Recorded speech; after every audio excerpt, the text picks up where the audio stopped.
What's up, everybody? It's your boy Wes Grant, and you're watching Sub Urban Nerd. This is a channel where I give my nerd views on today's nerd news. There's not a lot of nerd news today, so I'm just gonna try and keep it brief, as quick as possible, so I can kind of get this thing done because I've had a long day. First topic on a nerd rundown: THR has reported that Jared Leto has signed on to play the legendary Playboy founder, the late great Hugh Hefner. Now, he's supposed to be playing a biopic. Brett Ratner is supposed to be producing and directing this film, and supposedly he's been wanting to do this film since 2007, when initially Robert Downey Jr. was supposed to be playing Hugh. And in Universal Pictures, I don't know if they're still helming this, if they're still kind of wanting to control this, but yeah, this was supposed to happen. I don't know if it just got fast-tracked, maybe because of Hugh Hefner's death, which most people would think is probably like a cash grab, but I don't know, because like I said, it was in talks, and sometimes it's just bad timing, but hey, if it works, it works. Hugh Hefner, Jared Leto is definitely he's a method actor when he wants to sometimes. So like when he was playing the Joker, he started sending like, what was it, dead rats to his co-workers, as far as like, you know, his cast, and then sending like, some weird shit. He was just doing weird shit, trying to get into the role, like method acting, sort of like the guy that plays the Oscars, that wins those Oscars all the time. But regardless of the fact, I don't know if he's gonna do this, because if he's gonna method act, he needs to be sleeping with a lot of hoes. But I'm pretty sure as a celebrity, Jared Leto is not having no problems getting them. He probably been practicing for this for a while now, most likely. But regardless of the fact, I'm not sure. It all depends. From what I hear with Brett Ratner, his style is kind of sleazy when it comes to him doing these biopics. So I know it would seem like that might be the right thing to do with Hugh Hefner, but kind of wanted, like, Hugh Hefner wasn't just a sleazeball. Playboy, he was a feminist, as far as like a very activist trying to get women's rights. He was very forward when it came to like all rights, because like, you know, he's just open about things. He was, even though you might think that he was degrading women, he empowered women in some ways, because he didn't force them to be Playboy bunnies. And some women use that as an advantage, because once you were a Playboy bunny, that opened the door to so many things, as far as acting, as far as anything you wanted. If you were a Playboy bunny, your status was up here now. It's like sort of like, you're a female, you're in high school, then you're on a cheerleader squad, all of a sudden you're on this tier. So that's pretty much what Playboy was. So even though you might think that he, you know, degraded women because, you know, he had them dress up as bunnies and walk around as maids inside his mansion, they choose to do that.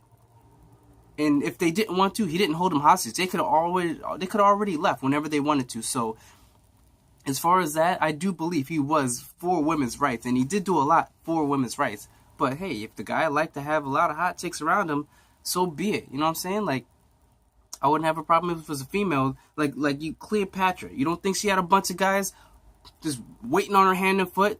That wasn't sexist. She was a queen. And though Hugh Hefner isn't a king, he was a king of nudity. You know what I'm saying? He took that market and made it his, you know? So I don't know. I think I might see it. I might see it. Jared Leto's a great actor. I might see it, you know? Plus, I like him in 30 Seconds to Mars. Yo, those songs are pretty good. Check those out. Next on the Nerd Rundown, we've got Kate Winslet and JC. I call him JC, but you guys might know James Cameron.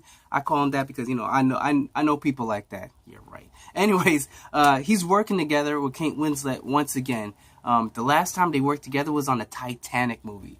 So the Titanic movie, and she did pretty good for herself.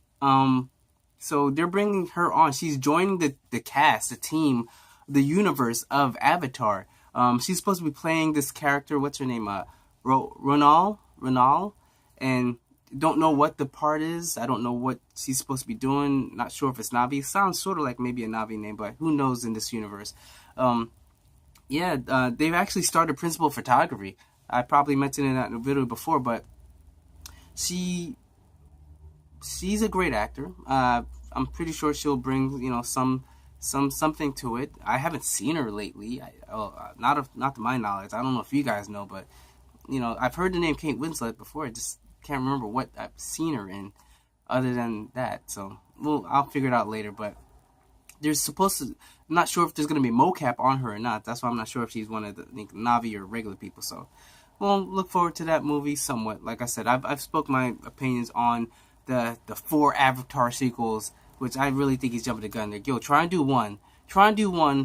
And then see if that works, because it's been a while since Avatar came out, and a lot of people, like I said, I think it's Fern Gully and like Pocahontas and Denzel Wolves all rolled into one. Mostly Fern Gully, because like I'm telling you, so many things. Like I could go in a video on its own just talking about the similarities between Fern Gully and Avatar, but I'm not gonna go into that. Just watch Fern Gully if you've never seen it, and then watch Avatar, and you'll see what I'm talking about.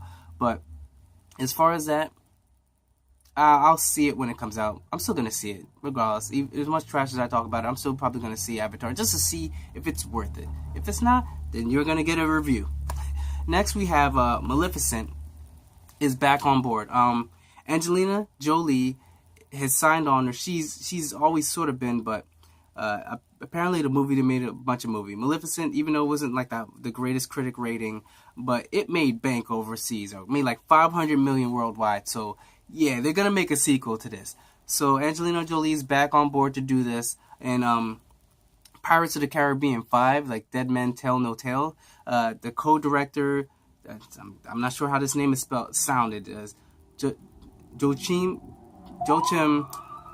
Ronning, or some, whatever, it's crazy spelling. But regardless of the fact, he's in talks to direct with, we'll see, because I liked that movie. I did like Dead Men Tell No Tale. I didn't hate it. Captain Jack Sparrow.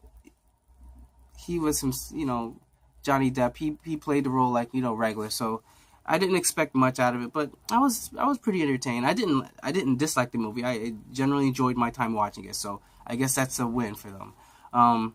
But we'll see how that goes. Because Maleficent, very indecisive as far as people liking it, not liking it, and just hating the fact that you just took someone that was a villain, Maleficent, and just basically made her a misunderstood hero. And no, you gotta do it like the Breaking Bad. You gotta make the villain a villain, but you understand his villainy. You know what I'm saying? That's how you do it. That's how you do it correct. You don't make the villain a good guy, misunderstood. So we'll see how that turns out. I didn't see the first Maleficent. I'm probably not going to see the second Maleficent. But for y'all who've seen it and interested in watching it, because Angelina Jolie's in there, all on you. So the last topic I'm going to talk about is the Variety report that reported that Jenny Slate is in negotiations to join the team or the cast of Venom, which includes already, you got Tom Hardy, you got Michelle Williams, you got Riz Ahmed, and all of them like winning. Like I'm not sure if Tom Hardy won anything as far as Oscars or whatever or not, but I'm pretty sure they've all been nominated. I know Riz has won an Oscar, or Emmy. He won an Emmy, I believe.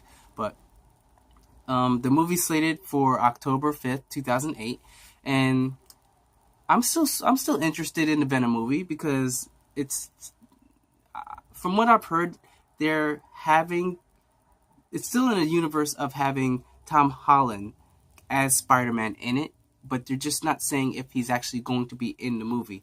And she's supposed to be, Jenny Slate's actually supposed to be in there, as far as, I'm not sure exactly what, but there was supposed to be a doctor. I think she might be a doctor or something like that.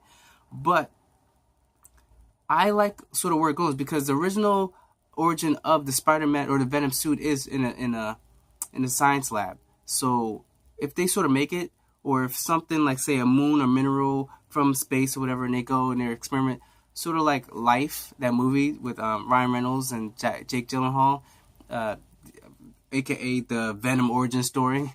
I haven't seen it yet. I want to watch it, but people are saying it's pretty much that. But if they kind of mess up and then this thing has this life of its own and then takes over his body and then transforms him, I'm sort of down for that. It doesn't necessarily have to be like, I was a little hesitant before, but it could work. If it's a good director and good story, I'm not going to say nothing can be done, because anything can be possible if it's a good story and it's done correctly, directed correctly, and it can work. So I used to be off, but now, the team is just seeming really good, and I can't deny that they've got very talented actors on it. So I'm gonna watch a movie, and maybe you watch a movie, but regardless of the fact, I'm definitely gonna review that shit. So that's it for the Nerd Rundown.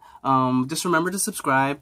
I'm gonna remember to click on yesterday's video for, you know, Nerd Rundown, the news, nerd news, and I'm gonna try and see if I can get the review of The Kingsman, The Golden Circle, and I'll put it up here. So check everything out. So I'll see you guys tomorrow. Remember, I'm Wes Grant. You're watching Suburban Nerd, and you've just been nerdified. Catch you guys tomorrow.